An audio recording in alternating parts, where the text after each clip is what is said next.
اللہ اکبر بسم اللہ الرحمن الرحیم۔ السلام علیکم ورحمۃ اللہ وبرکاتہ۔ اللہ تبارک و تعالیٰ نے قرآن پاک میں ارشاد فرمایا، اے ایمان والو، جس وقت جمعہ کی نماز کے لیے تمہیں بلایا جائے تو تم لوگ خرید و فروخت تمام کے تمام کاموں کو چھوڑ کر اللہ کے ذکر یعنی نماز کی طرف توجہ کرنے والے بنو۔ جمعہ کی نماز امت مسلمہ پر فرض فرمائی گئی۔ جمعہ کی نماز کی نیت بھی ویسے ہی کی جائے گی جیسے عمومی نمازوں کی نیت کی جاتی ہے۔ بعض حضرات پوچھیں بھی جمعہ کی نماز کی نیت کیسے کی جاتی ہے، یا جمعہ کی نماز اس وقت ہوتی ہے تو اس وقت ہم ظہر کی نماز پڑھیں گے، جمعہ کی نماز پڑھیں گے؟ تو عزیزان گرامی، جس وقت جمعہ کا دن آئے اور جمعہ کی نماز کا وقت ہو تو اس وقت جمعہ کی نماز ہی پڑھی جائے گی، ظہر کی نماز نہیں پڑھی جاتی۔ ہاں، اگر کوئی بندہ جمعہ کی نماز سے رہ جاتا ہے، جمعہ کی نماز نہیں پڑھ سکتا کسی مجبوری کی وجہ سے، کسی بھی وجہ سے، تو وہ بندہ پھر جمعہ کی نماز کی جگہ پر ظہر کی نماز کو ادا کرے گا۔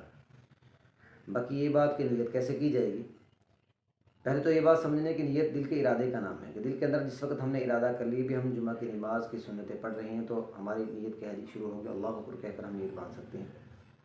زبان کے ساتھ الفاظ کا تکلم کرنا ضروری نہیں ہے، لیکن دل کی تسلی کے لیے انسان جو ہے زبان کے ساتھ تکلم بھی کر سکتا ہے۔ 4 رکعت سنت وقت نماز جمعہ اللہ اکبر کہہ کر نیت باندھے اور ویسے ہی نماز پڑھے گا جیسے عمومی نماز جو ہے وہ پڑھی جاتی ہے۔ اور جمعہ کی نماز کے اندر جمعہ کی نماز کی نیت کی جائے گی، ظہر کی نماز کی نیت نہیں کی جاتی۔ اور نمبر 2، جمعہ کی نماز کی رکعات کتنی ہیں؟ تو جمعہ کی نماز کے اندر اولاً 4 سنت ہیں، پھر 2 فرض ہیں، پھر 4 سنت ہیں، پھر 2 سنت اور پھر 2 نفل، یہ کل رکعات 14 ہوگی۔ اور آپ حضرات کو معلوم ہے کہ نفل نماز جو ہے وہ اگر پڑھ لیں ثواب ہے، نہیں پڑھیں تو گناہ نہیں، لہٰذا اگر آخر کے 2 نفل چھوڑ جائیں تو باقی 12 رکعات بچتی ہیں، یعنی 4 سنتیں فرضوں سے پہلے اور 6 سنتیں فرضوں کے بعد۔ پھر 4 سنت مؤکدہ ہیں جو فرضوں سے پہلے پڑھی جائیں گی، اس کے بعد 2 فرض امام صاحب کے ساتھ پڑھے جاتے ہیں، اس کے بعد 4 سنت مؤکدہ پھر پڑھی جاتی ہیں، اور اس کے بعد کی جو 2 سنت ہیں وہ غیر مؤکدہ سنتیں ہیں۔ لہٰذا اگر پڑھ لیں تو بہتر ہے، اگر نہیں پڑھ سکتے کسی مجبوری کی وجہ سے تو کوئی حرج کی بات نہیں ہے، فتویٰ اسی بات پر دیا جاتا ہے۔ لہٰذا کوشش کرنی چاہیے کہ 6 سنتیں ہی پڑھنی چاہیے جمعہ کی نماز فرض پڑھنے کے بعد۔